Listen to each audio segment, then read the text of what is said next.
আমার তো দুপুরে রান্না আজকে হয়ে গেছে, নিরামিষ রান্না করেছি। তো বাড়ির থেকে এই যে কতগুলো মোরলা মাছ তোমাদের দাদাভাই এইমাত্র রাখলো। তো ভালো বড় বড় মোরলা মাছগুলো আছে এই যে। তো এখন এই যে দুজন বসে বসে কাটছি মোরলা মাছগুলো। তোমাদের দাদাভাইকে নিয়ে বসলাম আজকে মোরলা মাছ কাটতে, যে আমি একা একা কেটে পারবো না, তুমি একটু হাতে হাত লাগাও। তো দুজন বসে দেখো কি সুন্দর করে মাছ কাটছি আমরা। মাছের সাইজটা বেশ সুন্দর, তোমাদের একটু দেখাই। এই দেখো বড় বড় মোরলা মাছ, বেশ সুন্দর সুন্দর। তোমাদের দাদাভাইও দেখো দেখাচ্ছে মোরলা মাছ। তোমাদের দাদাভাই ছোট ছোট মাছ খেতে খুব পছন্দ করে, বিশেষ করে মোরলা মাছটাও খুব পছন্দ করে। আমি আবার হয়েছি আলাদা, আমি ছোট মাছটা বেশি পছন্দ করি না, আমি বড় মাছটা খেতে পছন্দ করি, কাটার জন্য মেন। ছোট মাছে খুব কাটা থাকে, ওই কারণে আমি খেতে পারি না।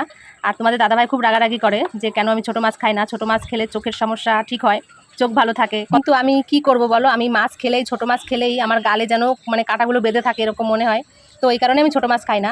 তো আজকে যে ছোটো মাছ কিনে নিয়ে আসছে তোমাদের দাদাভাইকেই ঝোল রান্না করে দেবো। তো যাই বলো, কিন্তু মাছের সাইজগুলো বেশ সুন্দরই আছে মোরলা মাছ। তো এই দেখো তোমাদের দাদাভাই কিন্তু বেশ সুন্দর করেই আজকে বসেছে মাছ কাটতে, কারণ নিজের মনের মতন মাছ হয়েছে তো ওই কারণে আর কোনো কথা নেই, চুপচাপ করে মাছটা কাটতে বসে গেছে আমার সঙ্গে। তো বেশ দুজনা ভালোই আনন্দ করে আজকে মাছটা কাটছি আমরা।